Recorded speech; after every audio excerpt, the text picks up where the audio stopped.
Vector के पास magnitude भी होता है और डायरेक्शन भी होता है। ऐसी क्वांटिटी जिनको रिप्रेजेंट करने के लिए मैग्नीट्यूड की तो जरूरत पड़ती ही है, साथ में डायरेक्शन की भी जरूरत पड़ती है, उन्हें हम वेक्टर कहते हैं। और ऐसी क्वांटिटी फिजिक्स में बहुत होती हैं, जैसे फोर्स, वेलोसिटी, डिस्प्लेसमेंट। यहाँ पे हमें डायरेक्शन के साथ मैग्नीट्यूड की भी जरूरत पड़ती है ना। फिर हमने देखा दो तरह की क्वांटिटीज होती हैं, scalar quantities and vector quantities. तो स्केलर वही है जो आज तक हम पढ़ते आए हैं, जिनमें केवल मैग्नीट्यूड होता है, इनमें कोई डायरेक्शन की जरूरत नहीं पड़ती, जैसे मास, वॉल्यूम।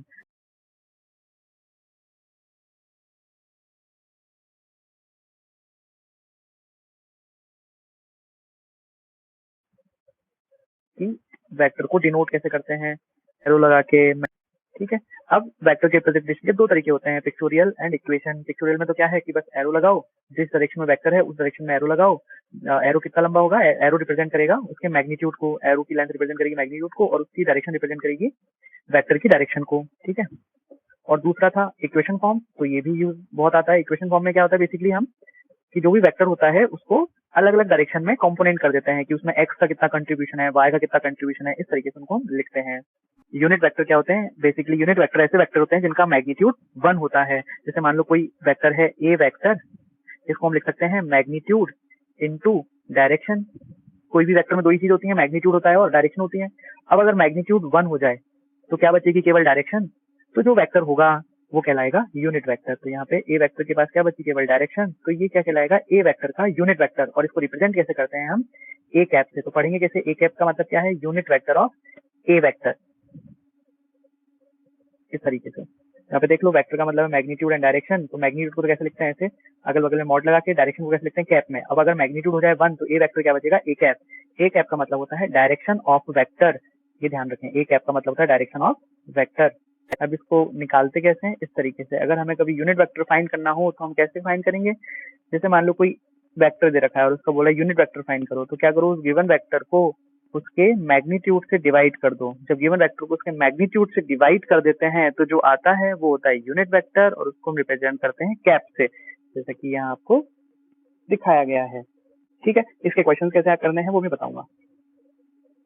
चलो, अब जैसे यहाँ पे representation of vector by unit vector, तो यहाँ पे आपने जैसे कि देखा कि एक फोर्स दिखाया गया है 10 न्यूटन इन ईस्ट। तो ये जो 10 न्यूटन है वो तो हो गया मैग्नीट्यूड, और जो इन ईस्ट है इसको हमने लिखा, ये क्या है, डायरेक्शन। दोनों के कॉम्बिनेशन से क्या बना, वेक्टर बना। ठीक है, अब अगर हमें यूनिट वेक्टर निकालना है तो हमने क्या किया, इस वेक्टर को, तो इस पूरे वेक्टर को यानी कि 10 न्यूटन ईस्ट को किससे डिवाइड कर दिया, उसके मैग्नीट्यूड से। उसका मैग्नीट्यूड कितना है 10, तो बचा कितना, केवल ईस्ट बचा, यानी कि केवल डायरेक्शन बची। तो ये क्या बचा, एफ कैप। एफ कैप का मतलब क्या हो गया, direction of F vector, direction of force vector. समझ में आ रहा है, डायरेक्शन ऑफ फोर्स वेक्टर, इस तरीके से। इसका मैग्नीट्यूड कितना है, एफ कैप का मैग्नीट्यूड कितना आएगा, 1 आएगा, क्योंकि केवल क्या रिप्रेजेंट कर रहा है, डायरेक्शन को रिप्रेजेंट कर रहा है। अब देखो कि किस तरीके से डायरेक्शन को बताया जाता है। जैसे यहाँ पे हमें लिखना पड़ा ना इन ईस्ट, तो हम ऐसे थोड़ा लिखेंगे इन ईस्ट, इसकी जगह हम कुछ सिंबल्स का यूज करेंगे, जिसे हम कहते हैं स्टैंडर्ड यूनिट वेक्टर। तो 3 स्टैंडर्ड यूनिट वेक्टर होते हैं, जैसा कि आपको पता भी होगा कि एक्स एक्सिस में होता है एक, एक्स, वाई और जेड। तो एक्स एक्सिस को जो रिप्रेजेंट करेगा वो होगा आई कैप, एक्स एक्सिस को जो रिप्रेजेंट करेगा उसे कहेंगे आई कैप, जो वाई एक्सिस को रिप्रेजेंट करेगा उसको कहेंगे जे कैप, और जो जेड एक्सिस को रिप्रेजेंट करेगा उसको कहेंगे के कैप। ये स्टैंडर्ड यूनिट वेक्टर होते हैं, इसको पढ़ते हैं आई कैप, जे कैप, के कैप। इन तीनों का मैग्नीट्यूड क्या होगा, इनका मैग्नीट्यूड 1 होगा। क्यों होगा ये मैग्नीट्यूड 1, क्यों होगा, क्योंकि ये क्या है, सारे यूनिट वेक्टर्स हैं, क्योंकि ये सिर्फ और सिर्फ डायरेक्शन को रिप्रेजेंट कर रहे हैं। अब देखो ये वही चीज लिखी हुई है कि पॉजिटिव डायरेक्शन में, नेगेटिव डायरेक्शन में, है ना। तो आई कैप क्या है, represent unit vector along the x axis. तो आई कैप है वो एक्स एक्सिस को रिप्रेजेंट करेगा। अब अगर आई है तो पॉजिटिव में, और अगर माइनस आई कैप है तो किसको रिप्रेजेंट करेगा, माइनस एक्स एक्सिस को। वैसे ही जे कैप, अकेला जे कैप है तो पॉजिटिव वाई, और माइनस जे है तो नेगेटिव वाई। के cap positive Z, negative Z, इस तरीके से ये रिप्रेजेंट करते हैं। तो आपको यहाँ पे याद क्या रखना है, आपको याद होनी चाहिए, बहुत काम में आने वाला है कि आई कैप किसको रिप्रेजेंट करेगा, एक्स एक्सिस को, और अगर माइनस आई कैप हुआ तो किसको रिप्रेजेंट करेगा, माइनस एक्स एक्सिस को। अभी कुछ सारे क्वेश्चन करेंगे तो आपको ये हैबिट में आ जाएगा।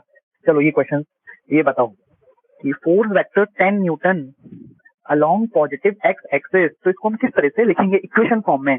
जैसे 2 फॉर्म में लिखना बताया आपको, पिक्टोरियल फॉर्म और इक्वेशन फॉर्म। तो पिक्टोरियल फॉर्म में तो मैं आराम से लिख सकता हूँ, मैं मान लेता हूँ ये एक्स एक्सिस है, ये वाई एक्सिस है, तो मैं कैसे लिखूंगा 10 Newton along the x axis, तो ये मेरा फोर्स बन गया, इसको मैंने लिख दिया 10 और ये क्या रिप्रेजेंट कर रहा है एक्स एक्सिस को, तो ये बन गया पिक्चोरियल फॉर्म। लेकिन इक्वेशन फॉर्म में कैसे लिखना है, तो आपको इन ऑप्शंस में से चूज करके बताना है कि इनमें से कौन सा इक्वेशन फॉर्म में लिखा हुआ है 10 Newton along positive x axis. अभी मैंने बताया कि पॉजिटिव एक्स एक्सिस का मतलब आई कैप और 10 हो गया इसका मैग्नीट्यूड, तो हम लिख सकते हैं एफ वेक्टर बराबर 10 न्यूटन, डायरेक्शन क्या हो गई आई कैप। इस तरह से वेक्टर को हम इक्वेशन फॉर्म में लिख सकते हैं और ये बहुत इंपॉर्टेंट है और साथ ही में बहुत आसान भी है।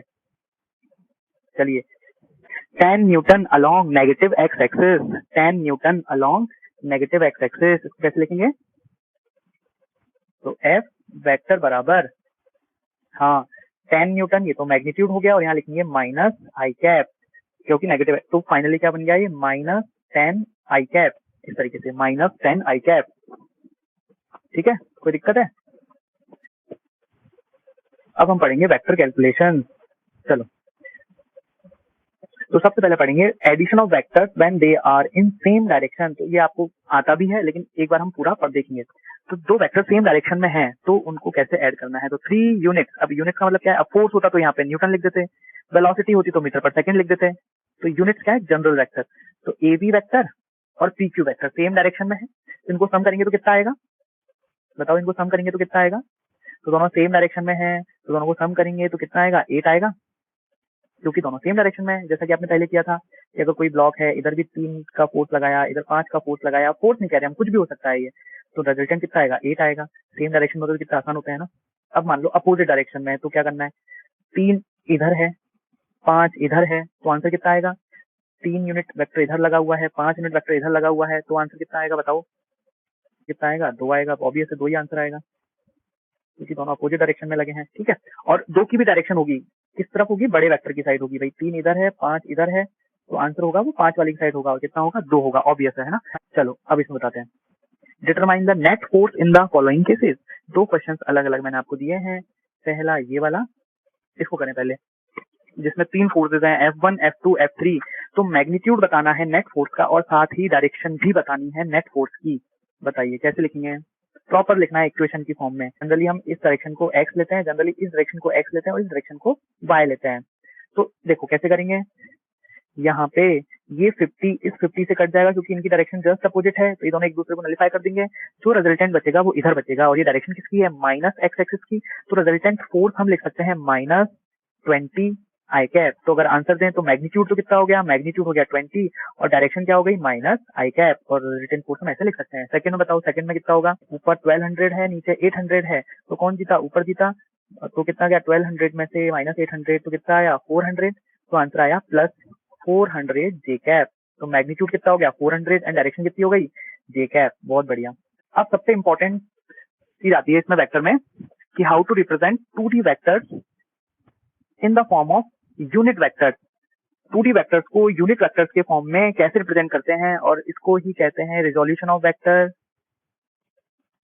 रिजोल्यूशन ऑफ वेक्टर, या इसको कहते हैं कंपोनेंट ऑफ वेक्टर। वो यही हम सीखने वाले हैं, अब यहीं से शुरुआत होने वाली है और ये बहुत इंपॉर्टेंट है पूरे वेक्टर चैप्टर में। तो देखो अब सीखते हैं। तो सबसे पहले बता दें कि यहाँ पे एक ए वेक्टर दिया हुआ है, एक वेक्टर दिया हुआ है ए जिसका की मैग्नीट्यूड है मॉड ऑफ ए। अब देखो इसको मैं 2 डायमेंशन में ब्रेक कर रहा हूँ, तो कैसे कर सकते हैं 2 डायमेंशन में ब्रेक, एक तो ऐसे, इसका प्रोजेक्शन लेते हैं, ऊपर से देखोगे तो कैसा दिखेगा, ऊपर से अगर इसमें लाइट डालोगे तो परछाई इसकी ऐसे दिखेगी, और वैसी लाइट इधर से डालेंगे तो परछाई कैसे दिखेगी, ऐसे दिखेगी। ये क्या फॉर्म हो गया, एक राइट एंगल ट्रायंगल, ये 90 डिग्री। ठीक है ना। अच्छा, अब यहाँ पे आप बता सकते हो कौन सा बेस है, कौन सा परपेंडिकुलर है, तो बताओ। चलो सबसे पहले ये क्या है, ये जो नीचे है ये क्या है, ये बेस है। ठीक है, ये क्या हो गया परपेंडिकुलर, और ये क्या हो गया हाइपोटेनियस। चलो अब साइन थीटा लिखो, साइन थीटा क्या होता है, साइन थीटा बराबर परपेंडिकुलर अपॉन हाइपोटेनियस। ठीक है, तो साइन थीटा बराबर क्या हो गया, परपेंडिकुलर अपॉन हाइपोटेनियस। हाइपोटेनियस क्या है, हाइपोटेनियस है ये क्या है, एरो है, वेक्टर ए का एरो है, इसका मैग्नीट्यूड क्या होगा, मॉड ऑफ ए, इसकी जो लेंथ होगी वही मैग्नीट्यूड होगा, तो लेंथ क्या है, मॉड ऑफ ए। तो बेसिकली यहाँ से हमने परपेंडिकुलर फाइंड कर लिया, परपेंडिकुलर कितना आया, mod of a sine theta. यहाँ पे कितना आया, perpendicular mod of a sine theta. ये बहुत इंपॉर्टेंट चीज हमने फाइंड कर ली, mod of a sine theta. ऐसे ही हम बेस निकाल सकते हैं क्या, हाँ निकाल सकते हैं, कॉस थीटा की मदद से। चलो कॉस थीटा लिखो, कॉस थीटा बराबर होता है बेस अपॉन हाइपोटेनियस। हाइपोटेनियस क्या रखेंगे, मॉड ऑफ ए। तो बेसिकली बेस हमारा कितना निकल जाएगा, mod of A cos theta. देखो आप देखो इसमें कि ये गिवन क्या है। तो गिवन क्या क्या है इस डायग्राम में, हमें हाइपोटेनस की लेंथ गिवन है। हाइपोटेनस की लेंथ क्या है, मॉड ऑफ ए, और हमें एक थीटा गिवन है। हमें एक थीटा गिवन है और इस हाइपोटेनस की लेंथ गिवन है। तो इन दोनों का यूज करके हमें बेस की लेंथ फाइंड करनी है और परपेंडिकुलर की लेंथ फाइंड करनी है। तो क्या हमने फाइंड कर ली, समझ में आ गया। तो परपेंडिकुलर की लेंथ क्या है, mod of a sine theta, और बेस की लेंथ क्या है, mod of A cos theta. बताओ ये बात समझ में आ गई क्या, बात समझ में आ गई क्या। तो मैं लिख सकता हूँ यहाँ पे सीधा, यहाँ पे ये तो हो गया mod of A cos theta और ये हो गया mod of a sine theta. ठीक है, ये क्या कहलाएंगे, इसके कंपोनेंट्स कहलाएंगे। मतलब हमने इस वेक्टर को, जो ए वेक्टर था इस तरीके से, इसको हमने इसके 2D में इसको रिजॉल्व कर दिया। ठीक है, आगे देखते हैं। ये अब इसको लिखने का तरीका देखो, जनरली हम इसको एक्स एक्सिस कहते हैं, इसको वाई एक्सिस कहते हैं। ये वेक्टर हमारा ए था, इसको हमने एक्स में और वाई में इसके कंपोनेंट कर लिए। एक्स वाले को हम बोल दिया मान लो A1 वेक्टर, और वाई वाले को बोल दिया मान लो A2 वेक्टर। A1 किधर होगा, अलोंग द एक्स एक्सिस। तो आप देखो यहाँ पे हम लिख सकते हैं ए वेक्टर को दो वेक्टर के फॉर्म में लिख दिया, A1 vector plus A2 vector. A1 vector की डायरेक्शन किधर है, अलोंग द एक्स एक्सिस, और A2 वेक्टर की डायरेक्शन किधर है, अलोंग द वाई एक्सिस। ठीक है, तो इसको हम कैसे लिख सकते हैं, देखो ए वेक्टर बराबर mod of A cos theta I cap plus mod of a sine theta J cap. तो ए वेक्टर को हम इस तरीके से यूनिट वेक्टर के फॉर्म में लिख सकते हैं। ये क्या बात समझ में आ गई क्या, बताओ ये बात समझ में आ गई क्या। तो आपको कैसे याद रखना है, कौन सा कॉस थीटा कौन सा साइन थीटा, तो हमेशा ध्यान रखें जो थीटा के साथ वाला बनेगा, जो जैसे यहाँ पे हाइपोटेनस ए है, ठीक है, यहाँ पे जो ये थीटा बना, थीटा के साथ में जो बना, थीटा के साथ में जो आया A1, उसमें आएगा कॉस थीटा, और दूसरा वाला परपेंडिकुलर वाला हो जाएगा साइन थीटा। तो जो आपको ध्यान रखना है, थीटा के साथ वाला कौन सा होता है, कॉस थीटा। तो जब भी हम कंपोनेंट करेंगे, इसको यूनिट वेक्टर के फॉर्म में लिखेंगे, तो थीटा के साथ वाला क्या होगा, कॉस थीटा। ये बात ध्यान समझ में आ गई, ये याद रहेगी ये बात कि थीटा के साथ वाला कौन सा रहेगा, कॉस थीटा। चलो करके दिखाओ इसमें कैसे। तो ये वाला क्या लिखेंगे हम, मान लो इसको कर दिया हमने A1 लिख दो, AX लिख दो, कोई बात नहीं। इसको क्या लिखेंगे, AY। देखो जब भी हम कंपोनेंट करते हैं तो ये बात का ध्यान रखते हैं कि ए के जब कंपोनेंट किए, इसको दो पार्ट में हमने डिवाइड किया, AX और AY। तो अब ये इसके कंपोनेंट हो गए, ये दोनों साथ साथ नहीं होते। जैसे ए के जब कंपोनेंट कर दिए तो दो वेक्टर हमें मिल गए, AX and AY। AX and AY, यहाँ पे AX की वैल्यू आपको पता है क्या होगी, mod of A cos theta. AY की वैल्यू पता होगी आपको, mod of a sine theta. अच्छा, उल्टा भी कर सकते हैं, उल्टा भी कर सकते हैं कि अगर हमें कंपोनेंट करके दिए हों, हमें अगर कंपोनेंट करके दिए हों, आई कैप जे कैप के टर्म में दिए हों, तो क्या उससे हम रिजल्टेंट या ओरिजिनल वाला जो वेक्टर था उसको फाइंड कर सकते हैं क्या, उसका मैग्नीट्यूड फाइंड कर सकते हैं क्या, उसकी डायरेक्शन फाइंड कर सकते हैं क्या। तो हाँ, जो ओरिजिनल वाला वेक्टर था उसको हम फाइंड कर सकते हैं। कैसे, हमें पता है कि ये है बेस, हमें पता है कि जो AX है वो तो एक ट्राइंगल का बेस है, और जो AY है वो है परपेंडिकुलर। तो जो ओरिजिनल वेक्टर था, ओरिजिनल वेक्टर क्या है, बेसिकली हाइपोटेनियस है। तो हमें अगर ओरिजिनल वेक्टर फाइंड करना है तो हमें क्या निकालना पड़ेगा, इनका हाइपोटेनियस। और हम जानते हैं हाइपोटेनियस कैसे निकलता है, अंडर रूट ऑफ AX का स्क्वायर प्लस AY का स्क्वायर। क्या बात समझ में आ गई क्या, कि इनका जो हाइपोटेनियस है वही तो ए वेक्टर है। तो अगर हम इधर से इधर जा सकते हैं, रिजोल्व कर सकते हैं, तो अगर पहले से अगर रिजोल्व है तो क्या उससे ओरिजिनल वेक्टर फाइंड कर सकते हैं क्या, बताओ। सही, यहाँ कहीं आएगा ओरिजिनल वेक्टर ए वेक्टर। अच्छा, ये थीटा फाइंड कर सकते हैं क्या, ये वाला थीटा फाइंड कर सकते हैं क्या, बिल्कुल कर सकते हैं। हम जानते हैं कि ये जो थीटा है बेसिकली क्या है, ये है tan थीटा बराबर परपेंडिकुलर अपॉन बेस। परपेंडिकुलर क्या है, AY, और बेस क्या है, AX। ये वाला आपको समझ में आया क्या, रिप्लाई करो। तो यहाँ हमने क्या सीखा, किसी वेक्टर को 2D में रिजोल्व करना और 2D से वापस से वेक्टर बनाना। आ गया, ठीक है, अभी मैं कराऊंगा क्वेश्चन, है ना। तो ये आपको एकदम ध्यान रखना है। ठीक है, चलो आगे चलते हैं। हाँ, इस तरीके से हम इसको दो पार्ट में, तो बेसिकली क्या सीखा, एक बार फिर से रिवाइज कर लेते हैं। हम जब इससे इधर जाते हैं तो ये हमें दो वेक्टर मिल जाते हैं, ये AX क्या है, basically mod of A cos theta, ये बेसिकली बेस है। ये है AY, ये क्या है, basically mod of a sine theta. अभी तो हमने 2D में रिजोल्व किया था, अब हम 3D में रिजोल्व करेंगे। तो ये थोड़ा और ध्यान से समझना, 3D में रिजोल्व कैसे करना है, ये और भी आसान होता है। तो जैसा कि आपको सिखाया कि एक्स एक्सिस में क्या लिखते हैं, एक्स एक्सिस में लिखते हैं आई कैप, वाई एक्सिस के लिए लिखते हैं जे कैप, वैसे ही जेड एक्सिस के लिए क्या लिखते हैं, के कैप लिखते हैं। तो जैसे मान लीजिए यहाँ पे एक वेक्टर है ओ क्यू वेक्टर, यहाँ पे एक डायग्राम में आपको दिख रहा होगा ओ क्यू वेक्टर, ये डायग्राम में ओ क्यू वेक्टर दिख रहा है क्या। इस ओ क्यू वेक्टर को दो पार्ट में रिजोल्व कर दिया। ओ क्यू वेक्टर को कैसे रिजोल्व कर दिया, एक तो ए वन वेक्टर और दूसरा ए टू वेक्टर। देखो डायग्राम में ओ क्यू वेक्टर को कैसे लिख दिया, a one vector plus a two vector. ठीक है, आप यहाँ गौर से देखेंगे कि जो ए टू वेक्टर है वो तो वाई एक्सिस में है, ए टू वेक्टर तो अपने आप ही किधर आ गया, वाई एक्सिस में आ गया। लेकिन जो ए वन है उसके भी अभी दो कंपोनेंट कर सकते हैं, एक तो एक्स में और एक जेड में। तो इस तरीके से हमने इसको तीनों पार्ट में डिवाइड कर दिया। देखो मैं इसको समझाता हूँ, इस डायग्राम से ज्यादा अच्छे समझ में आएगा। देखिए अभी जो मैं आपको बता रहा था कि ओ क्यू वेक्टर को दो पार्ट में तोड़ा, a one vector and a two vector, और ए वन के दो कंपोनेंट किए इधर ए जेड में और ए एक्स में। देख रहे हो क्या, ये वाला डायग्राम देखो, जिसको मैंने किया है यहाँ देखो, ए वन के दो कंपोनेंट किए, एक तो ए जेड एंड ए एक्स। क्योंकि हम हमेशा जो कंपोनेंट करते हैं वो एक्स वाई जेड के अलोंग ही करते हैं। अब कोई वेक्टर 3D में है तो पहले तो उसके दो कंपोनेंट किए, ए वन एंड ए टू। अब ए टू तो अपने आप ही ए वाई वाई एक्सिस में आ गया, लेकिन ए वन अभी भी क्या है, एक्सिस में नहीं है। तो इसको करने के लिए हमने इसके दो कंपोनेंट कर दिए, ए जेड एंड ए एक्स। तो उसको लिख दिया ए वन वेक्टर बराबर ए एक्स वेक्टर प्लस ए जेड वेक्टर। ठीक है, और जो ओरिजिनल वेक्टर था हमारा ओ क्यू वेक्टर, जिसको हमने नाम दिया है ए वेक्टर। तो ए वेक्टर क्या है, ए वेक्टर तो आपको बताया था अभी, ये क्या है, a one vector plus a two vector, a one plus a two, a one a two. अब ए टू तो ए टू ही है, क्योंकि ए टू तो ऑलरेडी किधर है, वाई एक्सिस में है। लेकिन जो ए वन है उसको ए एक्स और ए जेड दो पार्ट में डिवाइड कर दिया। तो फाइनली हमने इसको तीनों पार्टों में तोड़ दिया, एक्स वाई जेड में, और ये बन गया ए एक्स आई कैप। ये देखने में इतना थोड़ा अजीब लग रहा है, लेकिन ये है बहुत simple, A x I cap plus a Y J cap plus A Z के कैप। मतलब जब तीन डायरेक्शन में होंगे तो तीनों यूनिट वेक्टर का यूज करेंगे। और इसका मैग्नीट्यूड कैसे निकालेंगे, ए एक्स का स्क्वायर प्लस ए वाई का स्क्वायर प्लस ए जेड का स्क्वायर।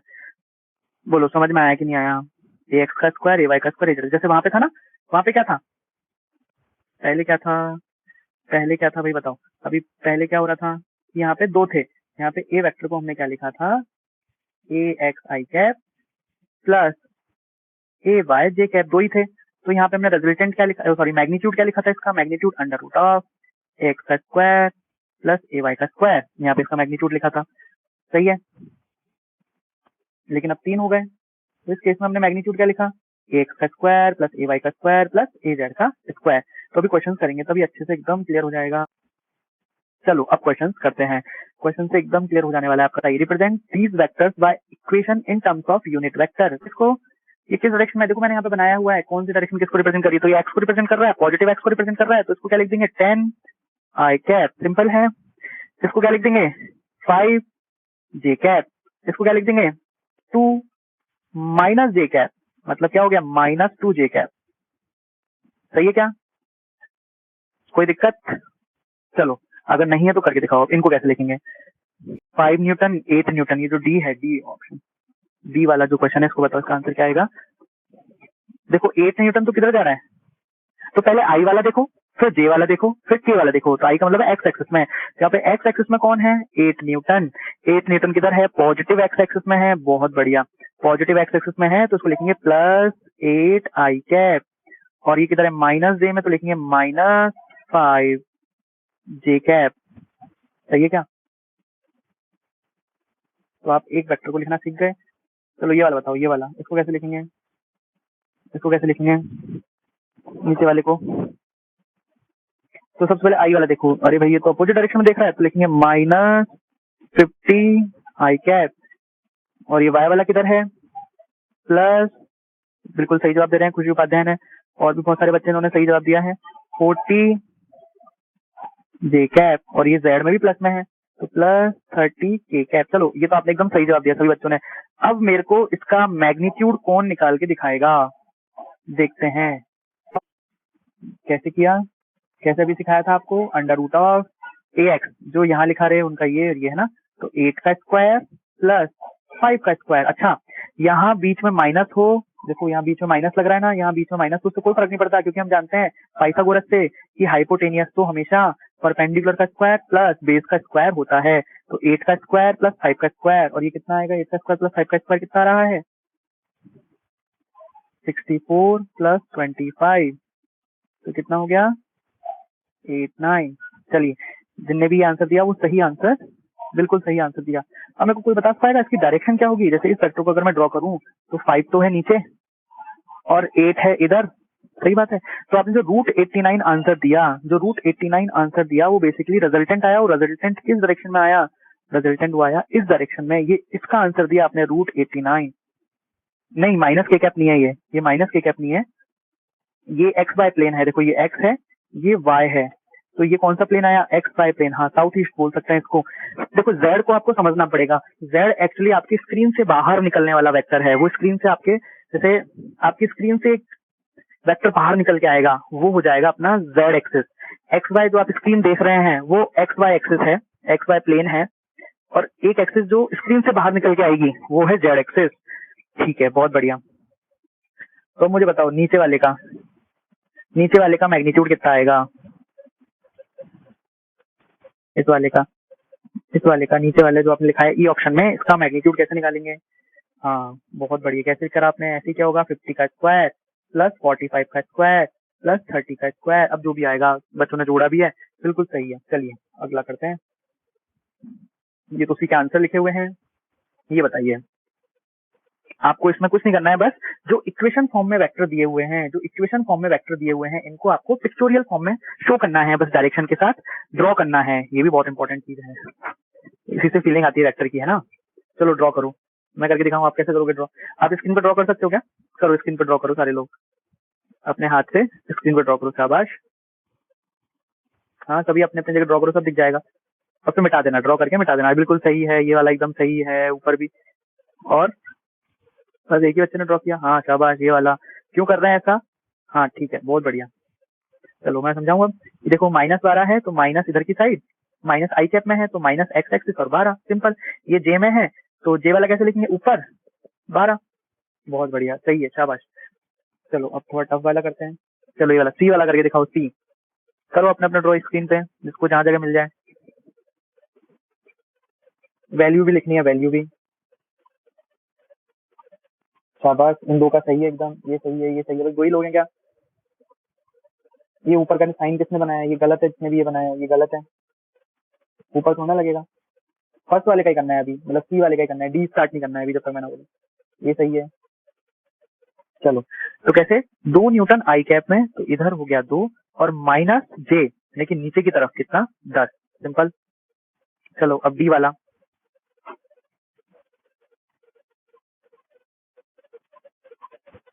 सही है, ये वाला सही है। ये भी सही है, ये भी सही है, सही है। ओके, ठीक है, बिल्कुल। इधर 5, इधर 8। चलो अब मेरे को रिजल्टेंट बताओ, रिजल्टेंट वैल्यू, इसका मैग्नीट्यूड कितना होगा? ऊपर वाले का फोर्स का मैग्नीट्यूड कितना होगा? यहाँ पे, यहाँ इसका मैग्नीट्यूड कितना होगा और इसका मैग्नीट्यूड कितना होगा, ये भी बताओ।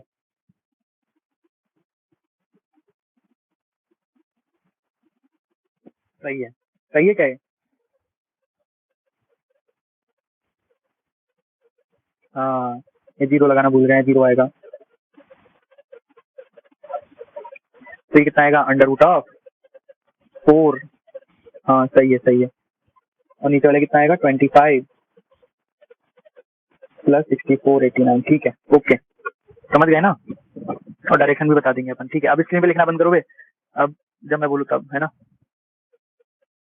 ये देखो, ये आंसर आ गए इस तरीके से। चलो ये बताओ, वो write the magnitude of vector. A का मैग्नीट्यूड कितना होगा? ए ऑप्शन का मैग्नीट्यूड कितना होगा? बताओ, यहाँ मैग्नीट्यूड बताओ कितना होगा। चैट में लिखो, मैग्नीट्यूड बताना है। भाई चैट में बताओ, चैट में।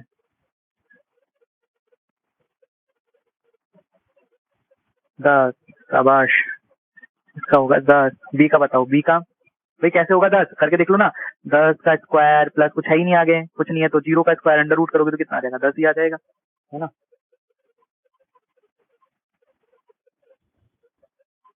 बताओ इसका कितना होगा, कैसे करेंगे?